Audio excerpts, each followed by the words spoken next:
कल 12 गाथा तक पढ़ लिया था, जिसमें सम्यक दर्शन की विशेषता बताई थी। 8 अंग से युक्त होता है। 8 अंग में पहला अंग है निसंकित अंग, उसका वर्णन देखा था। दूसरा है निकांक्षित अंग, कि मन में कोई भी आकांक्षाएं नहीं रखता है, क्योंकि यह जितना भी शरीर आदि है ये सब पाप के कारण होते हैं। जितने भी कर्मों के अधीन हैं ये सबसे दुख ही प्राप्त होते हैं। इसलिए दुख से हम डरते हैं, सुख को प्रीत करते हैं तो संसार को चाहते हैं। यदि मोक्ष को चाहना है तो हमको संसार से डरना होगा। यही भयभीत जो हमारे लिए होता है यही संवेग कहलाता है। अब तीसरे नंबर का अंग आता है, पुस्तक चाहिए किसी को? क्या सकस पुस्तक आ गई? हाँ। तीसरे नंबर का आता है निर्विध चिकित्सा। चिकित्सा मतलब होती है उपचार करना, और उपचार के समय में भी ग्लानि नहीं करना एक कहलाता, निर्विध चिकित्सा अंग का स्वरूप कहलाता है। नहीं है। कारिका नंबर 13। स्वभावतो स्वचो काये, स्वभावतो स्वचो काये, रत्नात्रय पवित्रते, निर्जुगुप्सा गुणर्पीते, निर्जुगुप्सा गुणर्पीते, मता निर्विचिकित्सिता, मता निर्विचिकित्सिता। एक साथ पढ़ेंगे। स्वभाव तो सुचौ काये, रत्नात्रय पवित्रते, निर्जुगुप्सा गुणर्पीते, मता निर्विचिकित्सता। स्वभावतः, स्वभाव से, नेचर, प्रकृति रूप में। असुचौ अर्थात अपवित्र है। क्या? किंतु रत्नत्रय पवित्रते, यह रत्नत्रय से पवित्र हो जाता है। कायन इस शरीर, तनु है ना, इसको बॉडी। निर्जुगुप्सा, ग्लानि से रहित है, मतलब कोई मन में छिछी ऐसे कोई मन में ग्लानि आदि नहीं आती है। ऐसी गुण प्रीति, गुणों से प्रेम करना, निर्विध चिकित्सा अर्थात निर्विध चिकित्सा अंग माना गया है। हम यह शरीर तो स्वभाव से देखते हैं कि पिटारा है। काय का पिटारा है? मिठाई का नहीं, ये है तो अपनी शरीर मिठाई, लेकिन इस मिठाई में तो चांदी का वर्क चढ़ा है। इस चांदी का वर्क अपन समझ में दिखता है ना मिठाई में। मिठाई कैसी है? गोबर की मिठाई है। इस शरीर कैसा है? गोबर की मिठाई है जिसमें चांदी का वर्क चढ़ा हुआ है। अज्ञानी प्राणी इसी को कहते हैं बहुत ही अच्छा, वेरी लाइक, सुंदर, विश्व सुंदरी की खिताब देखता रहता है, उस प्रयास करता रहता है ना। जबकि देखा जाए तो अपन पिटारा है। काय का पिटारा? मल मूत्र वस्तु इसमें रहती हैं, इसका पिटारा है। जब तक शरीर को चाहता रहता है, ऊपर देखता रहता है। जिस चमड़ी को आप चाह रहे हो, स्किन कर रहे हो, यदि इसी में थोड़ा यदि मान लो जल जाए या भाप लग जाए तो वहाँ पर दाग बन जाता है, वहाँ से पस आने पड़ती है, खून आने लगता है, स्किन पूरी खराब हो जाती है। कभी जल जाता है व्यक्ति ना, तो किसी कारण से जल गया, घटना घट गई है। अब वो शरीर देखो, देखने में अच्छा नहीं लगता है, अरे वही तो शरीर है, अंतर क्या पड़ा, लेकिन अब वो अच्छा नहीं लग रहा है कि नहीं। इसलिए घर में कहा जाता था कि भैया दाम चाम प्यारो नहीं है, काम प्यारो है। ऐसे घर में बच्चे दादी लोग बोलती थी ना, चाम प्यारो नहीं है, काम। आप यदि घर में काम करोगे ना, सब बच्चे बता रहे हैं, सब आपको अच्छा कहेंगे। भला ही आपका रूप इतना सुंदर नहीं है, चमड़ी कितनी अच्छी सुंदर है, आप काम करना नहीं जानते हैं, कोई कीमत नहीं है।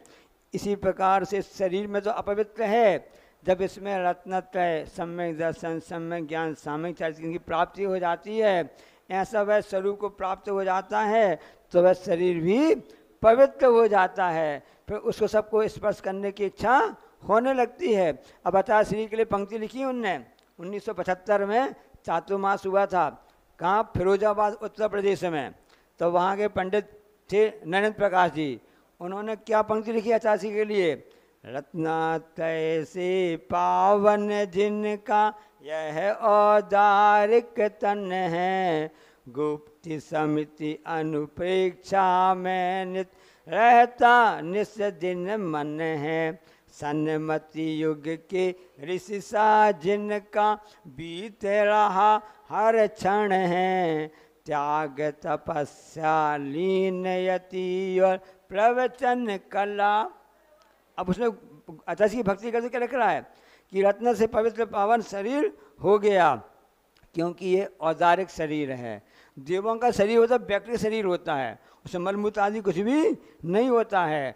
तो स्वाभाविक है, कोई भी वस्तु है, यदि सपोज करो जैसे कैंची है, अब कैंची है तो कैंची के द्वारा हम क्या काम कर सकते हैं?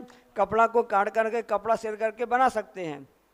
काटना ना, एक अच्छी बात आ गई है कि जब चूहा कपड़ा काटता है तो बंटाधार हो जाता है। चूहा कपड़ा काटता तो, और दर्जी कपड़ा काटता है तो उद्धार हो जाता है। सब जो पहने कपड़े बन गए। दोनों ने कटाई की, दोनों ने कटाई की, एक से बंटाधार हो गया और एक से उद्धार हो गया।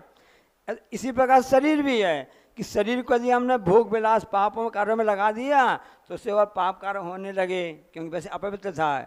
इसको धर्म कार्य में लगा दिया तो यह रत्नत्रय से पावन होकर के शुद्ध हो जाता है। क्योंकि शरीर खलु धर्म साधना, इस शरीर के माध्यम से धर्म की साधना होती है। एक जगह लिखा है, यदि आपका शरीर स्वस्थ है तो इस आत्मा का वो मंदिर है।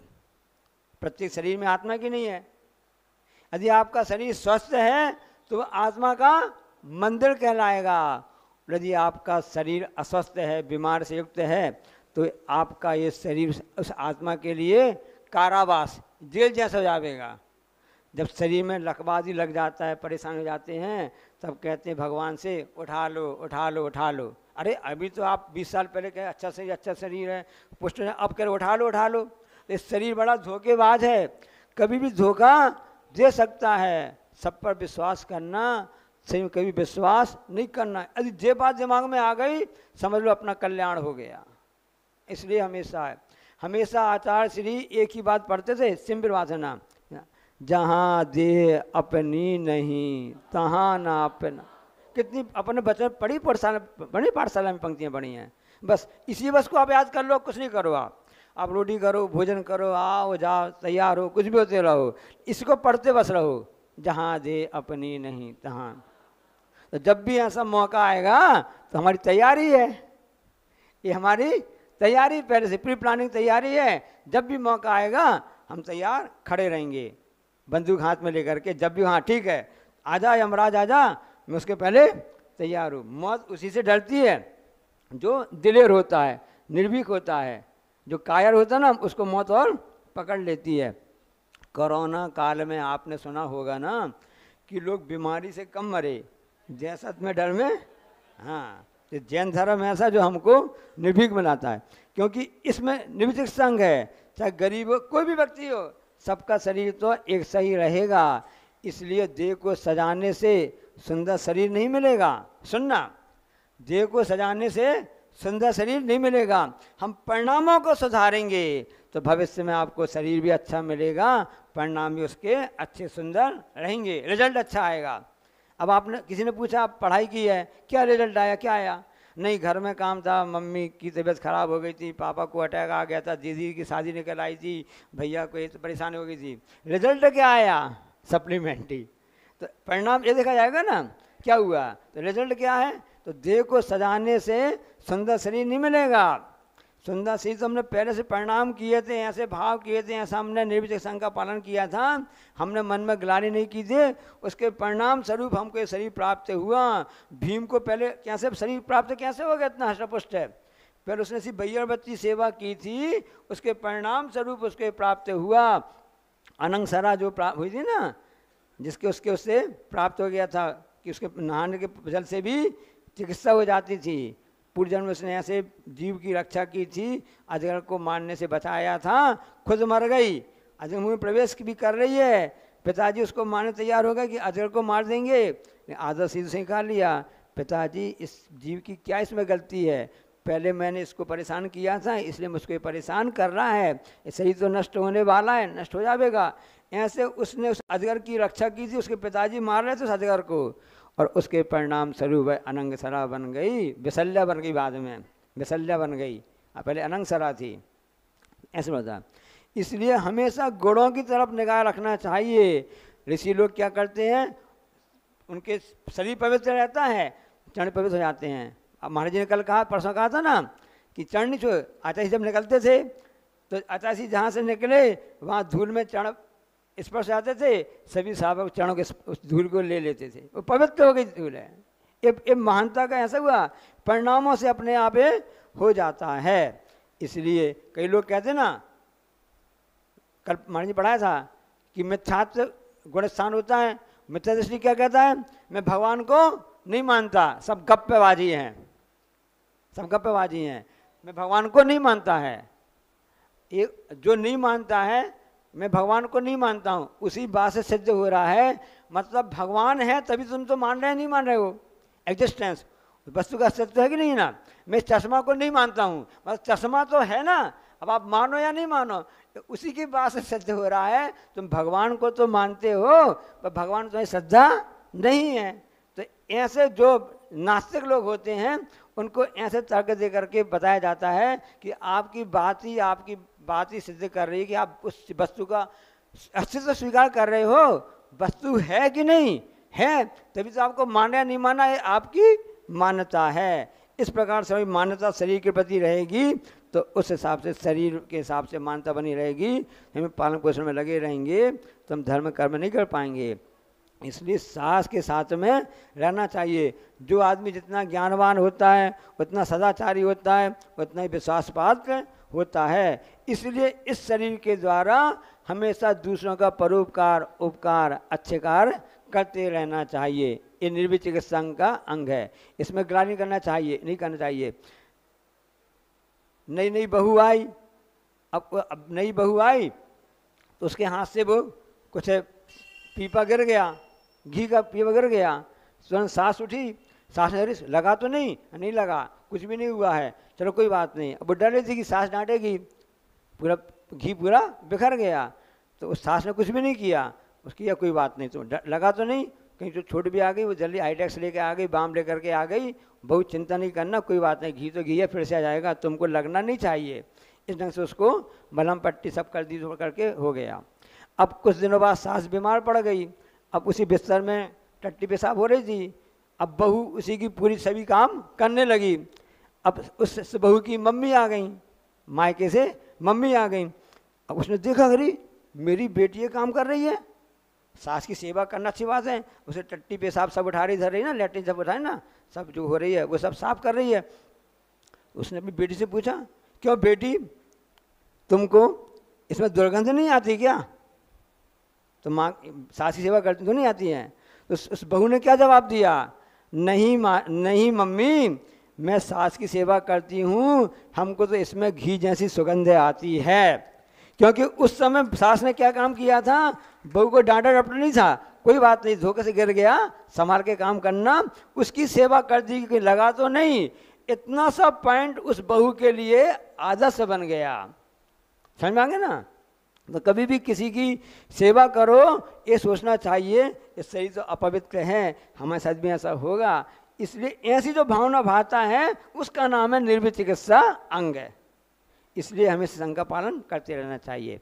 अब अगला आता है अमूढ़ दृष्टि अंग का स्वरूप, कारिका नंबर 14। का पथे पति दुखानाम कापते पति दुःखानां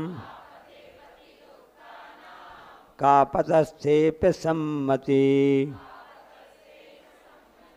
कापतस्थेप्य सम्मति असंप्रक्तिरनुत्कीर्ति असंप्रक्तिरनुत्कीर्ति रमूढ़ा दृष्टिरुच्यते रमूढ़ा दृष्टिरुच्यते। एक साथ पढ़ेंगे। कापते पति दुःखानां कापते सम्मति असंप्रक्तिरनुत्कीर्ति मूढ़ा दृष्टिरुच्यते। यह दृष्टि जो दृष्टि है दुःखानाम दुखों के पथि यानी मार्ग स्वरूप, का पथे मिथ्या दर्शनादि रूप कुमार्ग में, और का पथस्थेपी कुमार्ग में, इससे जीव में भी असम्मति यानी मानसिक सम्मति से रहित है, असंप्रक्ति शारीरिक संपर्क से रहित है, और अनुत्कीर्ति यानी वचनों के द्वारा प्रशंसा से रहित है, वह अमूढ़ दृष्टि अंग कहा जाता है। मतलब क्या निकला इसका से कि जो मिथ्यात आदि हैं उसके जो समर्थक हैं, उनकी जो उसको मानने वाले हैं, उनकी यदि आपने मन से वचन से काय से प्रशंसा नहीं की तो आपका अमूढ़ दृष्टि अंग का पालन हो जाएगा। कोई व्यक्ति गलत कार्य कर रहा है, आपने उसका अच्छा बोल दिया तो ये आपका गलत हो गया। आपने मन से वचन से काय से प्रशंसा कर दी गलत कार्य की, उसमें भी आप फंस जाओगे।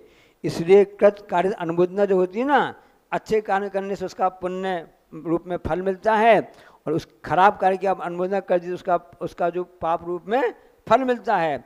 तो किसी ने कोई मिथ्यात आदि कार्य में फंसा रहा, गलत में फंसा रहा, कुमार्ग में चला रहा, उसकी आपने मन से वचन से काय से प्रशंसा कर दी तो मूढ़ दृष्टि हो जाएगा, और प्रशंसा नहीं की तो वो अमूढ़ दृष्टि का पालन हो जाएगा। इसलिए कभी भी किसी के बुरे कार्य की प्रशंसा नहीं करना चाहिए, हमेशा अच्छे कार्य करते रहना चाहिए। अब कई लोग समझ नहीं पाते इस बात के लिए। जैसे अमृतधारा है ना, आप लोग जानते हैं अमृतधारा, लेकिन ये अभी भी चलने लगी जब से आचार्य श्री ने उपयोग किया ना 50-40 साल से ना। तो जब संगवेग महाराज जी आए बन गए थे, उन्होंने अमृतधारा देखी नहीं थी। उन्होंने कहा आचार्य श्री अमृतधारा तो हमने पहली बार संघ में देखी है, इससे पहले हमने कभी भी देखी नहीं है। एक महाराज जी और से तो सामान से अपन सेल जानते ना, सेल टार्च का सेल, जिसको ग्रामीण भाषा में मसाला बोलते ना, टार्च में लगाया जाता था। अब तो वो चार्जेबल आ गई, सब आ गई, किसान टार्च आ गई, अब तो दिवाली आने लगी। तो पहले टार्च में सेल लगाया जाता, बड़ा बड़ा सा लगाया जाता था, और घड़ी में पेंसिल टार्च। इसके बाद भी एक छोटा बीच का मीडियम सेल आता था अपनी, वो ट्रांजिस्टर में लगता था, रेडियो था ना उसमें लगता था। अब उन महाराज जी ने कभी देखा नहीं था। उन महाराज जी ने कहा कि महाराज जी हमने सुना कि छोटा बीच का सेल आता ना, तुमने देखा नहीं सका, नहीं देखा होगा बहुतों ने। हाँ मीडियम सेल आता ना, तो कई बार नहीं देख पाते हैं। तो फिर आचार्य जी क्या कहने लगे कि जब हम छोटे थे, हम अपने गांव में थे, हमने सड़क नहीं देखी थी। सोचो 70 साल पहले की बात है, अपन को आशा लग रहा ना, हमने सड़क नहीं देखी थी। आचार्य कह रहे एक बार हम सब जगह से चिक्कोड़ी जा रहे थे बैलगाड़ी में बैठ करके, तो जब वह शहर मिला और बैलगाड़ी सड़क पर चलने लगी, तो मैं बैलगाड़ी से उतर के सड़क में हाथ फेर कर देख रहा था सड़क कैसी कहलाती है। हाँ। तो हमको शरीर मिल गया, सुलभता से मिल गया, हम कीमत नहीं समझ पा रहे हैं। पहले घर में यदि मान लो किसी शहर में एक कार आती थी ना, बड़ा घर माना जाता था। 1984 की बात है, जब नई नई टीवी आई थी, इंदिरा गांधी हत्याकांड हुआ था, लॉस एंजलिस ओलंपिक चालू हुआ था ना। अब किसी के यहाँ टीवी आ जाती थी तो सब जाकर देखने लगते थे कि भैया कैसी टीवी है, ब्लैक एंड वाइट, और उसमें प्लेट लगा देते थे, रंगीन प्लेट, रंगीन दिखता था। हाँ, एक नीले रंग की प्लेट या लाल हरी वाली प्लेट, रंगीन दिख रहा है, उसको देख के हम खुश होते थे कि रंगीन दिख रहा है। ध्यान ही नहीं मान बच्चों का। जब किसी घर में रंगीन टीवी आ गई, अरे इसके यहाँ तो रंगीन टीवी आ गई, कितनी बड़ी बात है, सब दिख रहा है। ऐसी दुर्लभता से वस्तु प्राप्त होते हैं, उनका ना मन से करो, ना वचन से करो, ना काय से करो। आपने देखो कहीं लड़ाई झगड़ा चल रहे हैं, देख तो ले क्या हो रहा हो, क्या हो रहा है, बस तुमने कुछ आगे आगे आगे कोशिश की, पुलिस आगे तुम्ही को पकड़ के ले जाती है। तुम वहाँ पर टीवी में देख रहे थे, कैमरा में देख रहे थे, तुम भी इसमें ज़रूर हो गए, तुम काय फंस गए वहाँ पर जा कर के, अपने काम से काम रख दे तो कुछ दिक्कत नहीं जाती है। तो हम दूसरों के कारण में उलझना चाहते हैं, इसलिए उसको सुलझाना चाहते हैं, वो काम सुलझा नहीं सुलझा नहीं, हम तो स्वयं तो अपने आप में उलझ जाते हैं। इसलिए पूर्व जन्म का कहा था, कल महाराज जी ने कहा था कि इस मिथ्यात्व जो है ये लोहा जैसा है, कभी जंग लग सकता है, और सम्यक दर्शन सोना जैसा है, कहीं भी यदि मल में गिर भी जाएगा सोना, जब भी आप उसको उठाओगे तो सोने की कीमत ही प्राप्त हो जाएगी। क्या भाव चल रहा सोना इस समय, बढ़ता जा नहीं जा रहा? हाँ,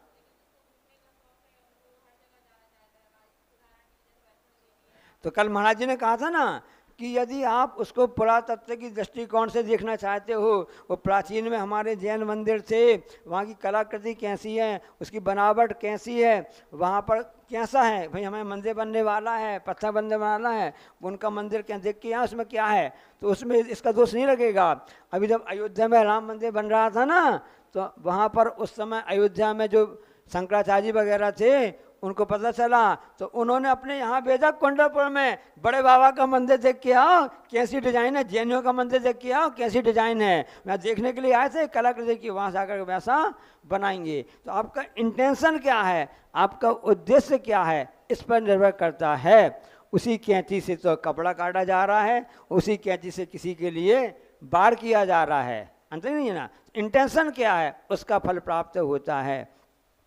देखो रामचंद्र जी थे तो वहाँ जहाँ भी जाते थे उनके इतने मन में सद्भावना थी कि जितने भी सूखे वृक्ष हरे वृक्ष हो जाते हैं। जब भगवान का संवत्सरण आता है 6 ऋतुओं के फल एक साथ लगने लग जाते हैं। इस ढंग से उन्होंने सम्यक दर्शन को अपना पुष्ट किया था, तब कहीं जा कर के ऐसा होता है। कुछ मत वाले ऐसे भी हैं कि यावत जीवम सखम जीवेत ऋणम घृत्वा घृतम प्रवेत भस्मी भूयत देयस्य पुनर्गणम कुतः। मतलब वो एक कहते हैं खा पियो मौज मौज करो। व्रत उपास में क्या रखा है भैया, भलाई ऋण लेकर के कर्ज लेकर के भी यदि हमको घी पीना है तो पियो, घी पियो, कल की कल देखी जाएगी। आज तो ऋण लो, बाद में क्या रो है, पैसे है नहीं है। आजकल कर्ज का कैसा ज़माना आ गया है, बस 5,000 रुपये जमा करो, मोटरसाइकिल उठा लो, टीवी फ्रिज उठा लो, सब उठा लो। अब उसमें पेट्रोल डालने के लिए पैसा भी नहीं है, अब गाड़ी में घूम के दिखावे में लगा हुआ है, बाद में कि नीलामी में गाड़ी चली जाती है। तो ऐसा नहीं होना चाहिए, इसलिए हमेशा अच्छे माँ का समर्थन करते रहना चाहिए, वही उपाधि है, ऐसा यह कहा जाता है। अब उपगूहन अंगारा है, 3 नंबर का आता है। स्वयं शुद्धस्य मार्गस्य स्वयं शुद्धस्य मार्गस्य बालासक्त जनाश्रयाम बालासक्त जनाश्रयाम वाच्यताम यत् प्रमार्जन्ति वाच्यताम यत् प्रमार्जन्ति तद्वदन्त्यपगूहनम् तद्वदन्त्यपगूहनम्। हाँ, एक साथ। स्वयं शुद्धस्य मार्गस्य शक्तिजनाश्रयाम वाच्यताम यत् प्रमार्जन्ति तद्वदन्त्यपगूहनम्। यो पे तक लेना, प्रगूहनम करना, तद्वदन्त्यपगूहनम। हाँ, तत् उपगूहनम, वह गूहन कराता है। कई बार पढ़ना पड़ेगा, अपनी जीभ वैसी प्रवृत्ति नहीं है। कल महाराज जी ने कहा था ना परसों कि जो सफल शास्त्र विद्यार्थी होता है, पहले उनको पहले पढ़ के आता है, यहाँ पढ़ता है, फिर बाद में जाकर के फिर पढ़ता है। तो तद बदंतप गुहनम, तद बदंतप गुहनम, यो पे तक लो। हाँ, तद वदंतव्य गुहनम। हाँ, स्वयं सदस्य जो स्वभाव से पवित्र है, क्या पवित्र है? मार्गस्य। कौन सा मार्ग है? दमोह सागर वाला मार्ग नहीं, रत्नत्र रूप जो मार्ग है वह है। और बालासक्त जनाश्रयाम, जो बालक होता है हित अहित से रहित होता है। बच्चा जानता क्या है, क्या अच्छा क्या खराब है। सब बालक अवस्था में मान लो उसने पोटी भी कर दी, वो उसी को खाने लगता है, वो हित अहित कुछ भी नहीं जानता है। रुपया दिया, रुपया भी फाड़ने लगेगा।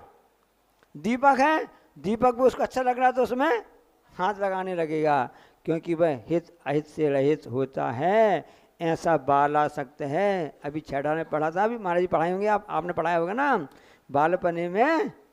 हाँ, और से जो अज्ञानी कहलाता वह है, और जो अशक्य है, असमर्थ है, शक्ति नहीं है, ऐसे मनुष्यों के आशय से होने वाली वाच्यताम, जो निंदा होता, दोष होता है। यत, जो प्रमार्जनती, जो प्रमार्जन करते हैं, दूर करते हैं, उनके उस प्रमार्जन को उपगूहन, उपगूहन गुण कहते हैं।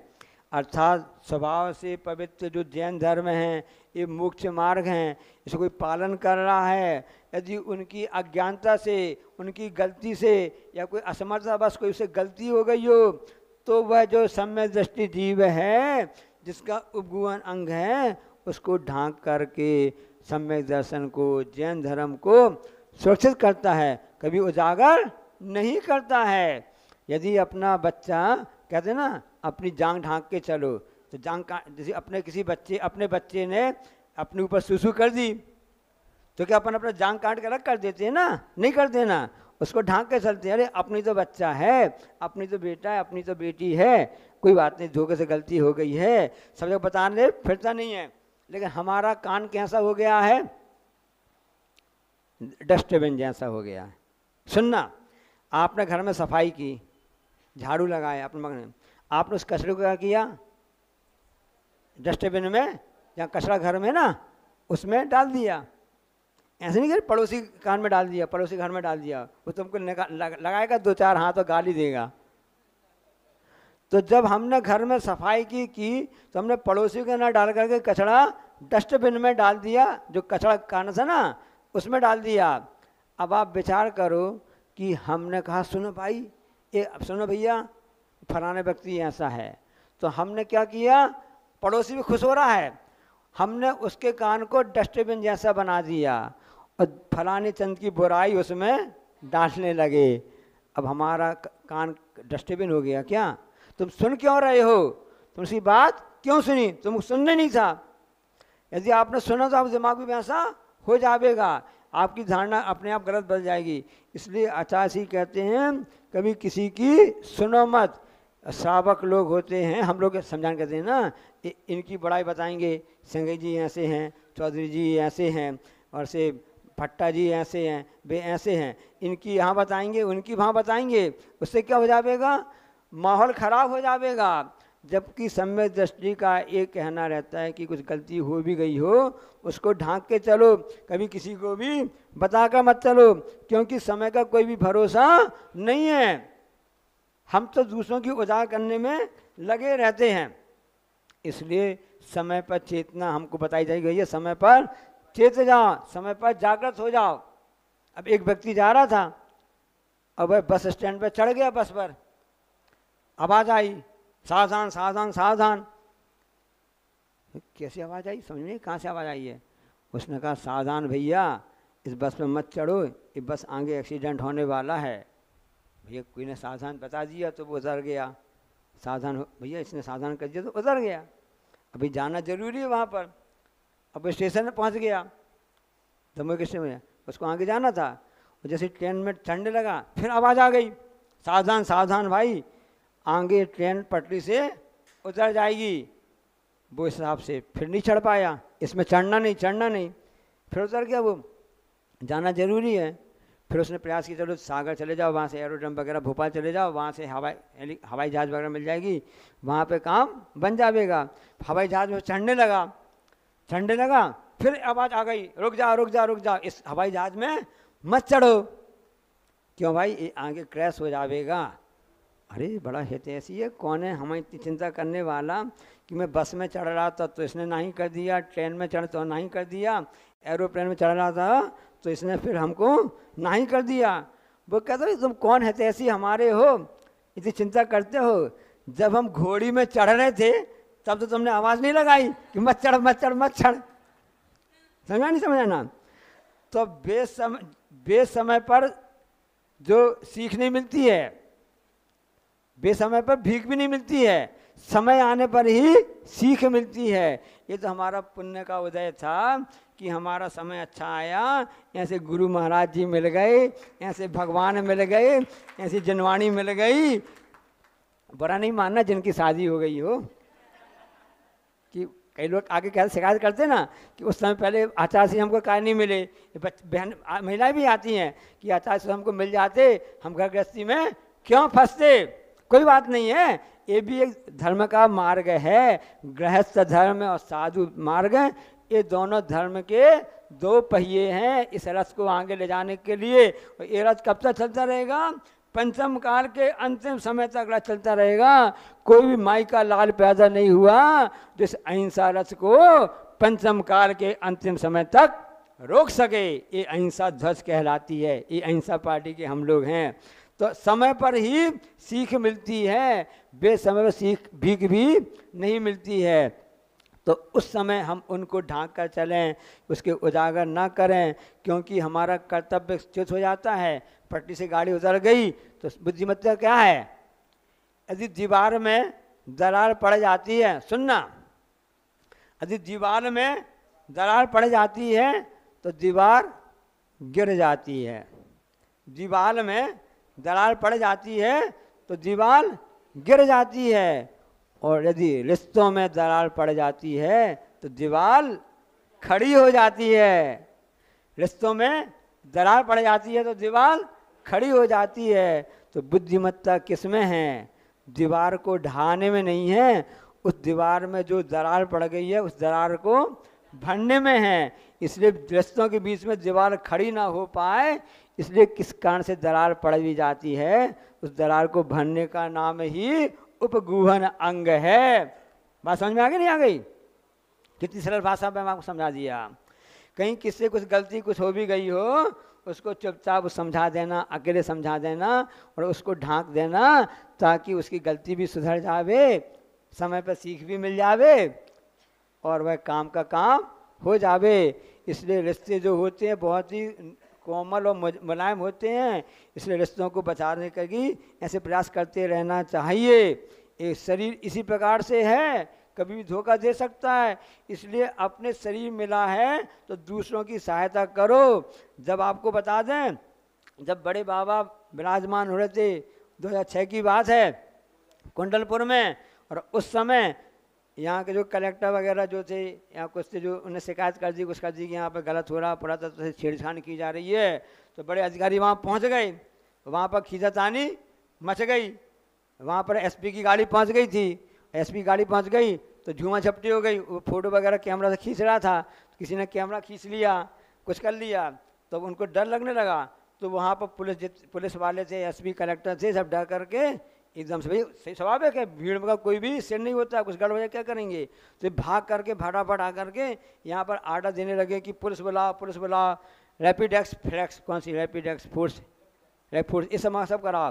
तब उस समय आचार्य श्री ने ऐसा, मैं बाजू में बैठा था, यहीं पर मंच बना था, ऐसा ताल ठोंके किया था, ये नश्वर शरीर कब काम में आएगा। आज समय आ गया है कि बड़े बाबा और धर्म की रक्षा करनी है।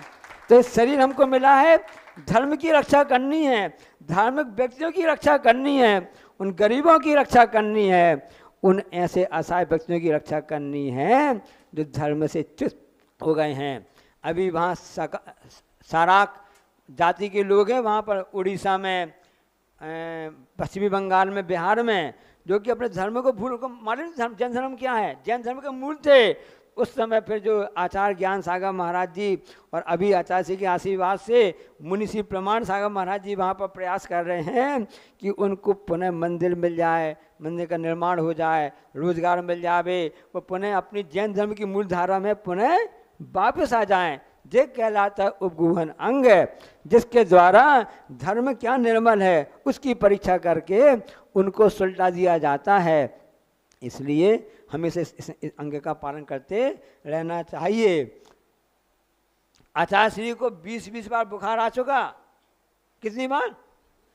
और 106 बुखार मलेरिया कई बार आ चुका है, तब भी उन्होंने हिम्मत नहीं हारी।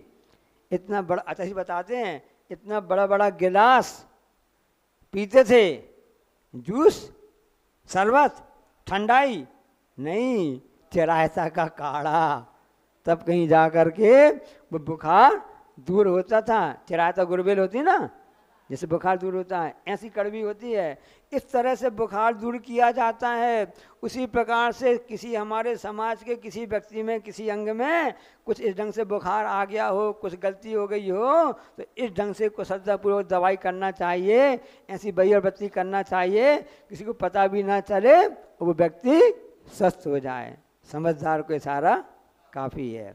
अब इसी कारण बता रहे हैं, कारिका नंबर 16, दशनाचरणाद्वापि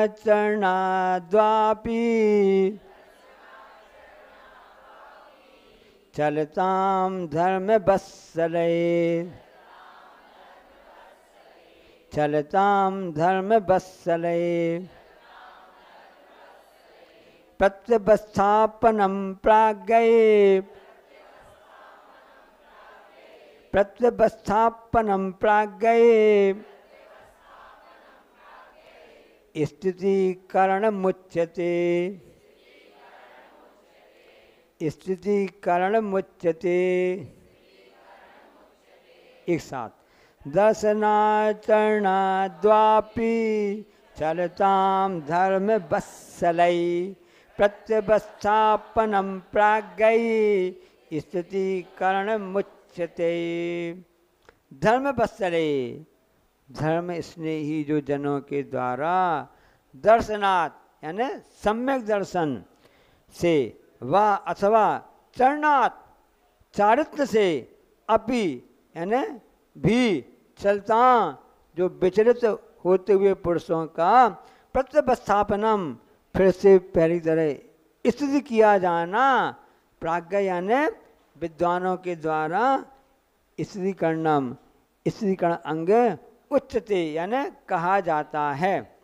इसका अर्थ हुआ तीव्र कसाई के द्वारा, कुसंगति के द्वारा, रोग के द्वारा, या दरिद्रता आ गई हो, गरीबी आ गई हो, मिथ्योपदेश उसको प्राप्त हो गया हो, प्रमाद हो गया हो, ऐसे चमक के भुलावे में कोई व्यक्ति आ जाए और वह अपने उस भुलावे से, अपने सम्यक दर्शन से चित हो गया हो, या सम्यक चारित्र से चित हो गया हो, तो विचलित हो गया हो, पुनः उसको उसमें स्थिर करना एक स्थिरीकरण कहलाता है। अब आपका प्रश्न होगा कि उपगुहन अंग में और स्थिरीकरण में क्या अंतर है? तो क्या अंतर है? दोनों चित्त हुआ, दोनों में गड़बड़ हिलजुल रहा, तो अपने उपगुहन में अपन उसको पहले संभाल लिया, उसको लोगों को बताया नहीं, और इसमें अपन ने उसको वापस स्थिर कर दिया। गाड़ी पटरी से उतर गई थी, तो उस समय अपन ने कुशलता से क्या किया कि आगे एक्सीडेंट हो सकता है, पटरी गड़बड़ है, वहाँ से ट्रेन आने वाली है, ट्रेन वहाँ से आने वाली है, और पटरी में जो आतंकवादी होते हैं ना, वो पटरी गड़बड़ कर देते कि एक्सीडेंट हो जाए, लोग मर जाएं, हमारा नाम हो जाए। मैं इसकी मैं अपने हिसाब से वो करते हैं ना, आतंकवादी करते हैं, दहशत फैलाने के लिए करते हैं ना, तो उसमें उसने देख लिया कि पटरी गड़बड़ यहाँ पर हो गई है, तो पहले जाकर के वहाँ पर पटरी को ठीक करेगा, सूचना देगा कि भैया ये पटरी गड़बड़ है, इस नट बोल्ट इसके ढीले कर दिए, इसकी स्लीपर किसी ने निकाल दी है, धोखे से हो सकती है, कई बार गाड़ी के कारण से हो सकती है, तो उसने उसके लिए पहले सावधान किया, फिर खबर की, फिर स्टेशन में जा कर के खबर कर दी, वहाँ सूचना दे दी कि सावधान, आगे गाड़ी रोक देना, आगे नहीं बढ़ना। तो उपगुहन इसी कारण दोनों समझ में आ गया आपको ना, कि उसको पहले बचाना, गिरने से बचाना, और वापस गाड़ी को पटरी पर लाना, इसी कारण हो गया, और पहले उसको गिरने से बचाना, ये हो गया उपगुहन, ढांक के चलना, इस ढंग से होता है। एक इसलिए आचार्य ने मूक माड़ी पंक्ति बहुत अच्छी लिखी है। क्या लिखा पंक्ति में? ये पुस्तक आई ना परोपकारी संत सबको मिली नहीं मिली है? ये मिली सबके पास में है। तो इसमें मूक माटी में बहुत अच्छी बात लिखी आचार्य ने लिखी है कि क्या होता है कि जैसी संगति के अनुसार ही गति होती है, गति के अनुसार ही मति होती है। पेज नंबर 51 में लिखा है, और मति के अनुसार ही आगे गति मिलती है। इसलिए जो सम्यक श्रद्धा है, आस्था है, उससे शाश्वत सत्ता को स्वीकार करना चाहिए, यही आस्था होती है। क्या पंक्ति लोगों मुखमाड़ी की पंक्ति बता रहे हैं, क्योंकि आचार्य प्रणीत ग्रंथों को पढ़ने से अपने आप हमारे में साहस आता है, पुण्य का संचय होता, कर्म की निजरा होती है। पेज नंबर 51 मुखमाड़ी क्या कह रही है, जैसी संगति मिलती है वैसी मति होती है, वैसी मति होती है। मति जैसी अग्रिम गति होती, मिलती जाती है। यही हुआ युगों युगों से, भवों भवों से।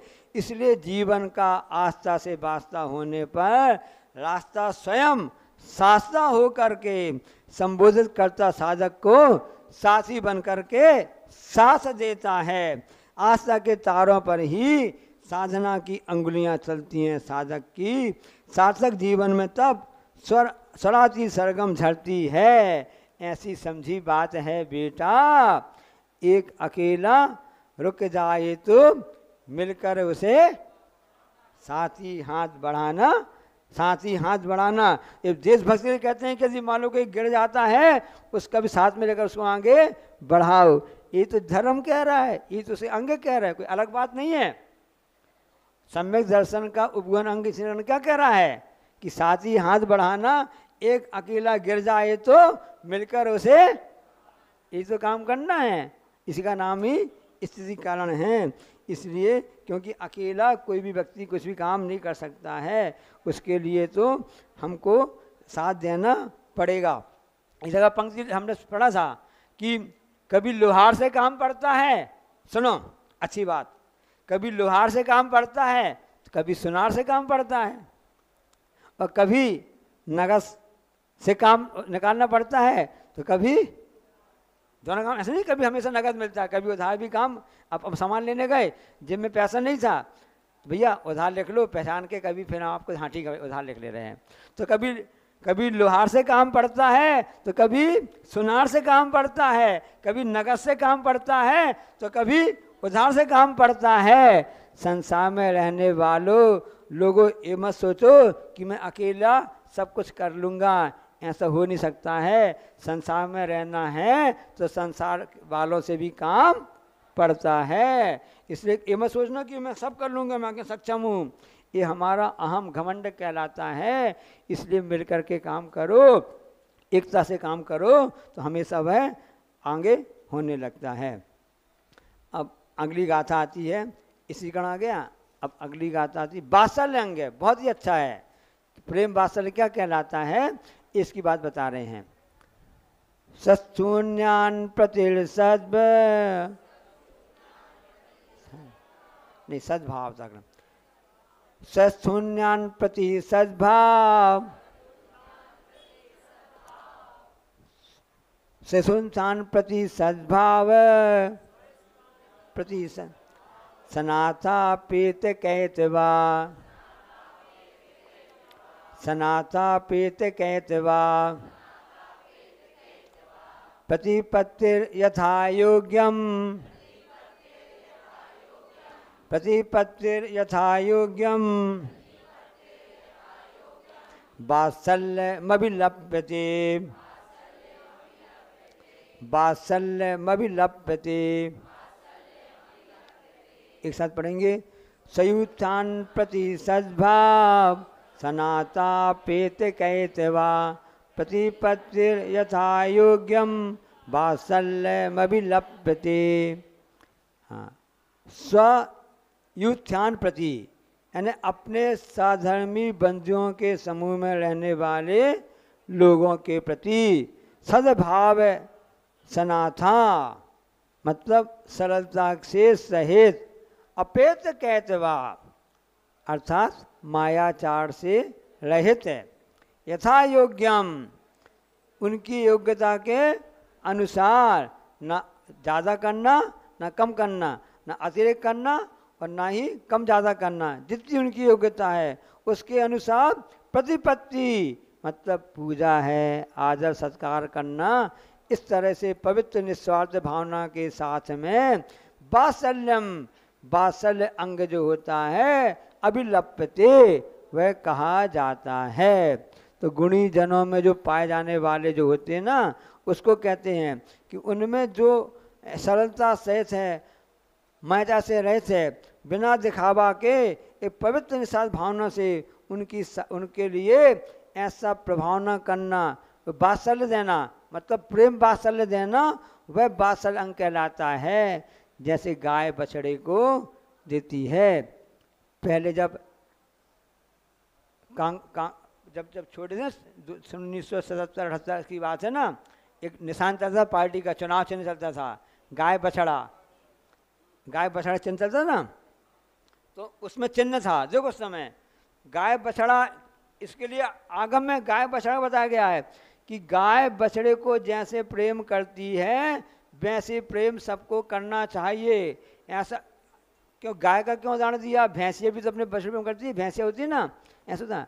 तो गाय ऐसा क्यों कि उसको भैंसे को क्यों नहीं बताया, गाय को क्यों बताया, उसकी विशेषता ट्राई किया गया कि एक भैंसिया थी, उस भैंसिया के लिए दूसरे भैंसिया के बच्चे को दिया तो उसने उसको दूध नहीं पिलाया। जबकि गाय के साथ में ऐसा नहीं होता है, गाय को कोई भी बछड़ा भी आ जाता है, भला दूसरी गाय का बछड़ा हो, उसको दूध पिलाती है। एक गाय की विशेषता होती है, एक माँ की ममता ऐसी होती है कि उसके लिए अपने ममतामयी आंचल से दूसरे बछड़े को भी दूध पिला देती है। इसलिए गाय बछड़े का उदाहरण इसमें आचार्यों में दिया गया है कि जो बीतराग भगवान के अनुगामी जो मुनि महाराज हैं, आरिकाएँ हैं, श्रावक हैं, श्राविका हैं, कोई भी सम्यक दृष्टि जीव है, उनका अपने सरल हृदय से, कोई भी निष्कट भाव से उसकी स्तुति करना, उसको नमस्कार करना, दान देना, हाथ जोड़ना, वो आजा हाथ जोड़ना, उच्चासन देना, उसकी प्रशंसा करना, ये सब वात्सल्य अंग के अंतर्गत आ जाता है। ऐसा वात्सल्य अंग कहलाता है। उसमें ये नहीं देखा जाता है अपने वालों की प्रशंसा कर दी, माइक में मंच में बुला लिया, फलाने फलाने जाओ, और दूसरे ने जो काम किया था उनको बुलाया ही नहीं, ये वात्सल्य नहीं है। जिसने अच्छा काम किया है उसको प्रोत्साहन देना, वह कोई भी व्यक्ति हो सकता है, कोई भी, तो उनके सम्मुख जाना, हाथ जोड़ना, उनका सम्मान करना, ये वात्सल्य अंग कहलाता है। ये प्रेम भाव से होता है। जब तक अंदर मन में सरलता नहीं आएगी, निष्कट भाव नहीं आएगा, तब तक ये अंग का पालन नहीं हो सकता है। अब पूछा गया प्रश्न कि गाय और सांप में क्या अंतर है। गाय सांप, गाय बछड़ा का प्रश्न आए ना, आगे ना, तो गाय और सांप में क्या अंतर है। अब गाय देखो घास खाती है, गाय जो है वो घास खाती है और बदले में क्या देती है, मीठा दूध देती है। खाई उसने घास, सूखी रूखी जो रिजेक्ट खराब वस्तु थी, और उसमें कांटे भी रह सकते हैं, उसकी तिनके भी गड़ सकते हैं, उस घास को खाया और बदले में क्या दिया, मीठा दूध। अब सांप ने क्या किया, सांप को क्या पिलाया, हमने क्या पिलाया, मीठा दूध पिलाया। गाय को भी वाला दूध पिलाया, बदले में उसने क्या दिया, बदले में जहर दिया। तो वात्सल्य अंग कहता है कि हम गाय जैसे बछड़े का पालन करती है, ऐसा गाय मीठा दूध देती है। इस प्रकार से हमको अपने मन के द्वारा, हृदय के द्वारा ऐसी मीठी मीठी बातें करके अंदर से पवित्र भावना साथ में उसका ऐसा प्रेम वात्सल्य देना चाहिए। गाय जैसा देना चाहिए, सांप जैसा नहीं चाहिए। हमारे साथ उल्टा हो रहा है। क्या करें महाराज, पंचम काल चल रहा है, पंचम काल में सब तो उल्टा ही होता है। हम जिसकी सहायता करते हैं वही आस्तीन का सांप, जिसको हम पालते हैं वही आस्तीन का सांप निकलता है। होता नहीं होता ना पंचम काल। तब भी चिंता मत करना, हमको अपना कर्तव्य करते रहना। उस सांप ने हमको काट भी लिया, तब भी ये सोचना कि उसने तो हमारा पहला कोई पूजन का बैर था, उसका बदला लिया है। जब वह एक साधु, फिर समय हो जाएगा, हो नहीं पाएगा, इसलिए बस है। आगे चलते हैं अपन, आगे प्रभावना अंग है आखिरी ना जी, तो हाँ, कि प्रभावना कैसे होती है। ऐसी भावना भाव अप्रभावना ना हो, यही प्रभावना अंग कहलाता है। अज्ञान तिमिर व्याप्ति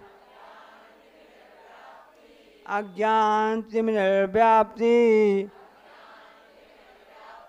मपाकृत्य यथा यथम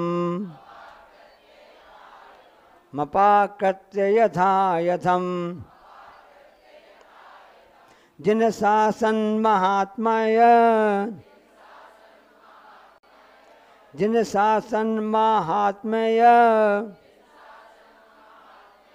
प्रकाशा सात प्रभावना प्रकाशा सात प्रभावना। एक साथ अज्ञान निर्व्याप्ति मपाकृत्य यथा यथम जिन शासन महात्म प्रकाशा सात प्रभावना। ये 8वां अंग चल रहा है। कौन सा अंग है? प्रभावना अंग है। जैसे शरीर के 8 अंग होते हैं ना, 2 पैर, 2 हाथ, सीना, पेट, पीठ और मस्तक, ऐसे सम्यक दर्शन के 8 अंग हैं। उनको हम कल बता देंगे। अब 8वां अंग प्रभावना अंग चल रहा है कि अज्ञान जिम्मेदार व्याप्ति, जिम्मेदार यानी अंधेला है, अज्ञान रूपी जो अंधकार अंधेरा है, उसके विस्तार को अपाकृत्य दूर करके यथा यथम अपनी शक्ति के अनुसार जिन शासन महात्म्य प्रकाशः, जिन शासन के महात्म्य को प्रकट करना ही प्रभावना अंग कहलाता है। जैसे आपके यहाँ पर शिविर चल रहा है, ज्ञान का विकास हो रहा है, ज्ञान अर्जन हो रहा है, हम सबका अज्ञान अंधकार दूर हो रहा है, हमारी श्रद्धा आस्था भक्ति बढ़ रही है, देव में, शास्त्र में, गुरु में, और अपने साधु जन्मों पर वात्सल्य प्रेम बढ़ रहा है। यही तो प्रभावना अंग हो रहा है। कैसे हो रहा है? पूजा के द्वारा, तप के द्वारा, इन भ्रांतियों को दूर करना। अब मुनि महाराज क्या करते हैं? प्रभावना करते हैं तप के द्वारा, शुद्ध द्वारा। अब 2 प्रकार की प्रभावना होती है। ये तो बाहर जो हो रही व्यवहार प्रभावना हो रही है, अंदर की भी निश्चय प्रभावना होती है। अपनी आत्मा में अच्छे गुण प्रकट हो रहे हैं, अंदर में अज्ञान दूर हो रहा है, ज्ञान आ रहा है, अंदर आत्मा की प्रभावना हो गई, और बाहर अजैन लोग देख रहे हैं कि ये तो बहुत ही प्रभावना हो रही है। कैसी प्रभावना है? एक मक्खी, 2 मक्खी थी। सुनना, हम आपको अच्छी बात बता रहे हैं, याद रहेगा आपको। और मक्खी जाकर के, एक व्यक्ति ने अपना चिकमुंडा कराया था, बाल बनवाए थे, उसे जाके बैठ गई, उसने बाल में जाकर वहाँ पर जो सेल था उसमें जाकर के बैठ गई। दूसरी मक्खी क्या कहती है? दीदी दीदी बधाई हो, बधाई हो, बधाई हो, आपने बहुत अच्छा प्लाट ढूंढ लिया। है ना, हंसी आ रही ना। उसने क्या बोला? दीदी दीदी बधाई हो, अभी आपने बहुत ही अच्छा प्लाट ढूंढ लिया है। तो मक्खी कहती है, पगली कहीं की, नहीं, बहुत अच्छा तुमने घर ढूंढ लिया है। सुन एक मिनट, उसने क्या? बधाई हो, बधाई हो, आप बहुत अच्छा शासन देख लिया ना। उसने क्या कहा? बहुत अच्छा आपने मकान देख लिया है, बहुत अच्छा मकान देख लिया है। तो जो मक्खी बैठी थी टिकले सिर पर, उसने बोला, पगली कहीं की, अभी तो हमने प्लाट खरीदा, इसमें मकान बनाना तो बाकी है। ध्यान रखना, ये प्लाट घर जो हैं ये ठाट बाट नहीं है, कभी भी छूट जाएंगे, कभी भी छूट जाएंगे। जो धर्म का हमने ये अंगीकार किया है, धर्म की, ज्ञान की बातें किए हैं, यही हमारा सच्चा घर है। इसी के द्वारा हमारी आत्मा में ज्ञान का प्रकाश आ रहा है, इसलिए उस प्रकाश को हमेशा बनाए रखो। ये प्रभावना अंग कहलाता है कि अपने द्वारा धर्म की प्रभावना कैसे हो पता चले। ऐसी प्रभावना होने हो गया। किसी ने पूछा कि टीवी और रेडियो में क्या अंतर है? रेडियो टीवी में क्या अंतर है? प्रभावना बता रहे आपको है। अब प्रभावना नहीं होना ही सच्ची प्रभावना है। लेकिन हमारे साथ क्या हो रहा है? हम थोड़ी बात में तो प्रभावना करते हैं, और कोई उल्टी सीधी बात है फिर सड़क पर आ जाते हैं, और इतनी गाली गलौज होने लगती है कि पूरी जितनी आपने प्रभावना की सब मिट्टी में मिल जाती है। प्रश्न पूछा गया कि रेडियो टीवी में क्या अंतर है? बच्चे से पूछा। अब बच्चा क्या जानता था? उसने सीधे बोल दिया, हम इतना जानते हैं कि जब घर में मम्मी पापा की लड़ाई होती है तो वो रेडियो कहलाता है। जब घर में खटपट आवाज़ होती रहती है ना, तो घर में मम्मी पापा की लड़ाई होती रहती है तो वो रेडियो कहलाता है। और जब मम्मी पापा लड़ते लड़ते सड़क में आ जाते हैं तो टीवी कहलाती है। अब जैसे दिखने लगा नहीं दिखने लगा, पहले रेडियो में आवाज़ बस आ रही थी, अब टीवी में आवाज़ भी आ रही है और दृश्य भी देखने लगा है। इसलिए समझ लेने इस बात के लिए कि प्रभावना बाहर से कैसी दिखनी चाहिए, ऐसी प्रभावना अपने थोड़ी सी प्रभावना की, बाद में अप्रभावना हो गई तो मिटिया मिट होगा, कहते सब गोड़ा गोबर होगा। तो ऐसा नहीं करना। अभी 8 दिन तो आपने पढ़ लिया, सब कर लिया, प्रभावना हो गई, बाद में इसको पढ़ते रहना ताकि ज्ञान अर्जन और आपका होता रहे। नहीं तो आपने थोड़ा तो पढ़ लिया, बाद सब भूल भाल गए, कोई कहेगा क्या पढ़ा था वहाँ पर, वो तो महाराज जी जाने। और शिविर ने जिसने शिविर का आयोजन किया था वो नन्हे मंदिर दमोह कमेटी वाले जाने, का पढ़ा तो का शिविर लगो। तो ऐसी प्रभावना नहीं, ऐसे गाय जैसे प्रेम रखते हुए हमको प्रभावना अंग का पालन करना है, सभी अंगों का पालन करना है। आगे बताएंगे कि कोई विकलांग हो जाता है तो वो सही नहीं माना जाता है, इसलिए 8 अंगों का पालन करते रहना चाहिए। ऐसी प्रभावना नहीं करना, टीवी जैसी ना रेडियो जैसी, जैसे घर में भई थी ऐसी नहीं करना, ना ऐसा प्लाट खरीदना कि मकान बनाते रहो, कब आपकी सिर के बाल उड़ जाए पता ही ना चले। लोग इतने प्लाट खरीद रहे हैं कि मकान बनाने की फुर्सत ही नहीं है। छोटी सी है जिंदगी, बड़े बड़े अरमान, पूरे ना हो पाएंगे, निकल जाएंगे प्राण। ऐसे सौभाग्य से हमको यह जैन धर्म यह मिला है, हम सब बड़े भाग्यशाली हैं, परम भाग्य सौभाग्यशाली हैं, इसका सदुपयोग करें। बोले अहिंसा परमो धर्म की। आपका समय हो गया है, आपने स्वाध्याय किया, आपके लिए धन्यवाद, शुक्रिया, आशीर्वाद, शुभकामनाएं। जावाणी के ज्ञानते हैं सूझें लोकालोक, सोवाणी मस्तक देव। हे जनवाणी भारती तुम जपा जन, जो तेरो शरणा गए सो।